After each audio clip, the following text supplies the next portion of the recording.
Assalamualaikum warahmatullahi wabarakatuh. Sebelumnya jangan lupa subscribe dan nyalakan lonceng agar mendapatkan notif update video terbaru dari channel ini. Bagi pengguna Suzuki R3 tahun 2012 sampai dengan 2017 yang ingin atau sedang mencari head unit aftermarket, salah satu pilihannya adalah Skeleton SKT AD8189. Head unit ini menggunakan OS Android. Ini adalah kondisi terpasang di mobil saya, plug and play dan mudah dalam instalasinya karena memang head unit ini dirancang khusus untuk mobil R3. Untuk frame dibuat terpisah dari head unit, dirancang dengan desain black piano dengan sentuhan glossy. Dari segi tampilan terkesan mewah, namun dengan desain seperti ini biasanya mudah meninggalkan jejak jari, menarik debu, dan biasanya juga gampang baret. Jadi kalau ingin membersihkan, gunakanlah kain microfiber atau sejenisnya.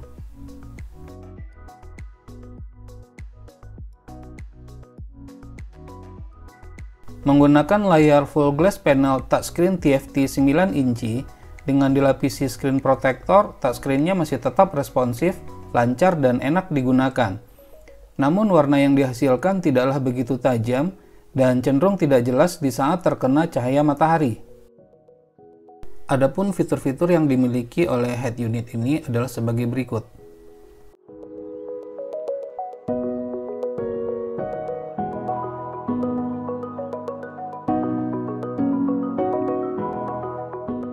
Untuk spesifikasi lengkapnya, kita bisa menggunakan aplikasi AIDA 64. Dalam aplikasi AIDA 64 ini terlihat bahwasanya manufakturnya itu adalah all-winner dengan menggunakan model quad-core T3 K2001M. Memori yang terinstal itu 2 GB dengan menggunakan Bluetooth versinya itu 4+. Untuk CPU, masing-masing core-nya adalah 1600 MHz.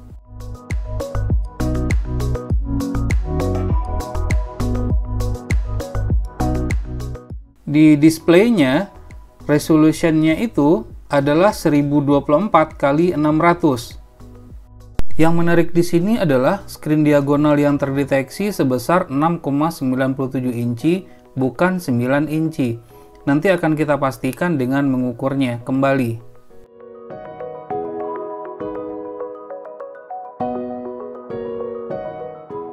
Di sini terlihat bahwasannya Android yang digunakan itu adalah versi 7.1.1 Nougat.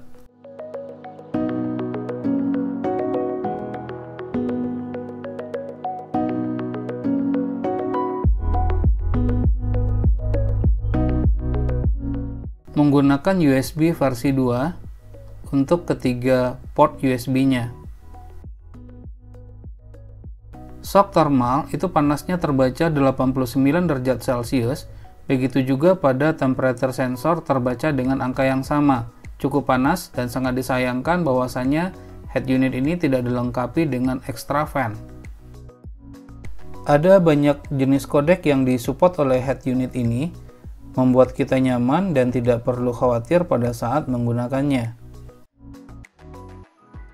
Setelah diukur, ternyata screen diagonalnya adalah 9 inci, bukan 6,97 inci, seperti yang terbaca di aplikasi AIDA 64. Kita coba masuk ke dalam tab setting.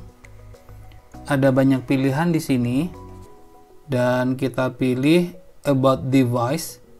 Di sini terdapat banyak keterangan, termasuk model number, kemudian versi dari Android-nya, RAM dan ROM yang terinstall. Dan saya tidak menemukan pilihan untuk melakukan update dari OS-nya, baik itu online maupun offline.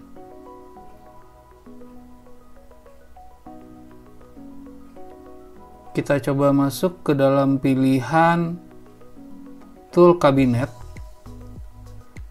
Di sini ternyata juga tidak ada pilihannya, yang ada hanya update APK. Head unit ini bisa kita operasikan layaknya seperti smartphone. Ada Play Store sehingga kita bisa menginstal berbagai macam aplikasi. Untuk koneksi ke internet hanya bisa menggunakan jaringan Wi-Fi dan tidak bisa menggunakan kartu GSM. Sangat disayangkan tentunya. Terdapat juga Play Store untuk menginstal berbagai macam aplikasi yang kita butuhkan.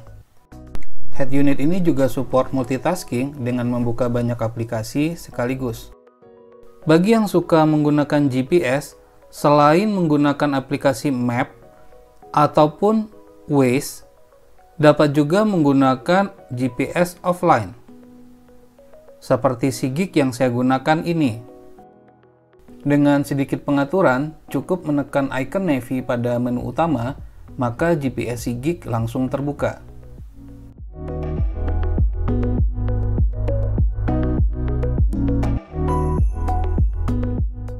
Di saat menggunakan GPS, maka kita juga dapat mendengarkan musik.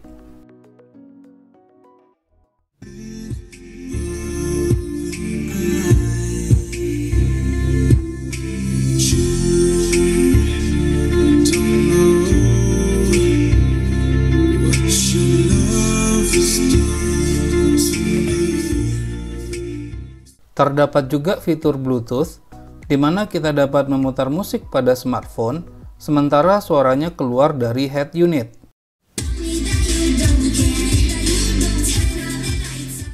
Selain itu, kita juga dapat menerima atau melakukan panggilan telepon, suaranya cukup jernih dan jelas.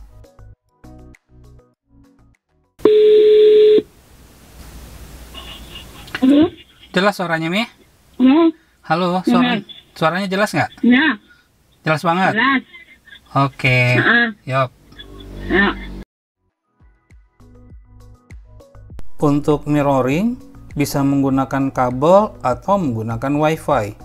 Untuk mengkoneksikannya pun cukup mudah.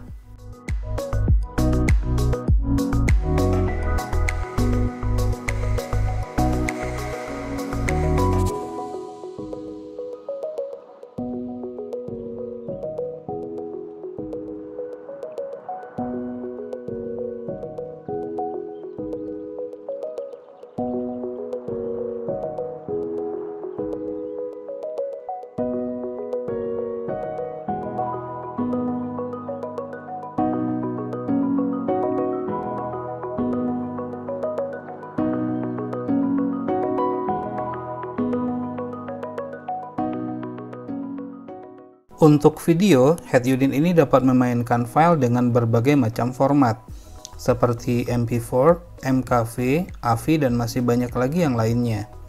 Hebatnya lagi, head unit ini mampu memainkan format video dengan kodek HEVC. Namun, disayangkan tidak smooth pada resolusi 1080p, di mana audio tidak sinkron dengan videonya.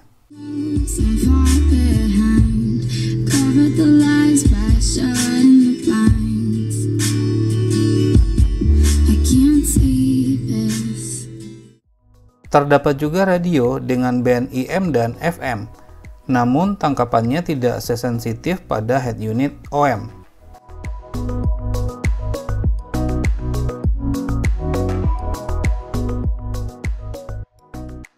Head unit ini juga bisa difungsikan sebagai DVR, bisa dijadikan untuk merekam momen-momen penting dalam perjalanan Anda. Jika digali lebih dalam lagi, masih banyak terdapat fitur lainnya. Terdapat juga fitur AUX dengan menggunakan 3 port RCA untuk audio dan videonya, tetapi di dalam hal ini saya hanya memanfaatkan fitur audionya saja. Untuk steering wheel control masih dapat berfungsi dengan baik, berfungsi sebagaimana mestinya.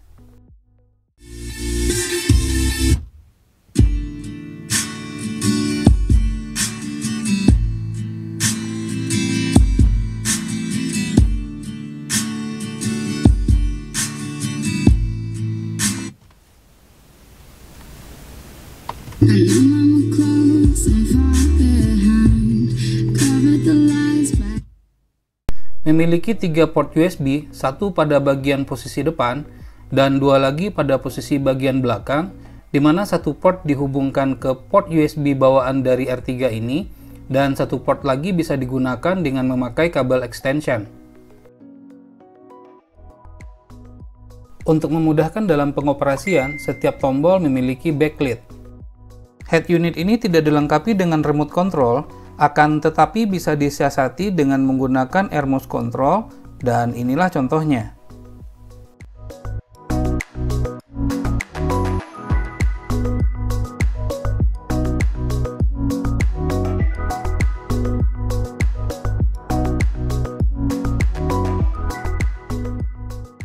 Untuk kualitas suara dengan menggunakan speaker bawaan dan masih dalam keadaan standar, cukup bagus jika dibandingkan dengan head unit OM. Terdapat pengaturan equalizer dengan beberapa pilihan mode termasuk custom. Selain dari itu juga ada beberapa pilihan untuk sound effect-nya. Dan inilah kualitas audionya dalam keadaan standar.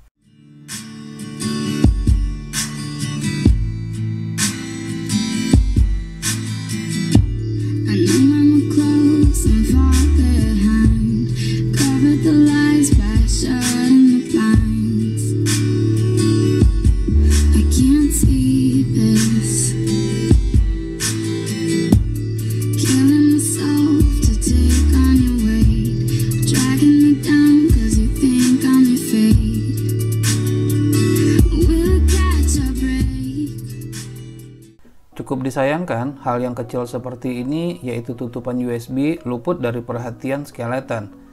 Akan tetapi, hal ini bisa diakali dengan menggunakan ini.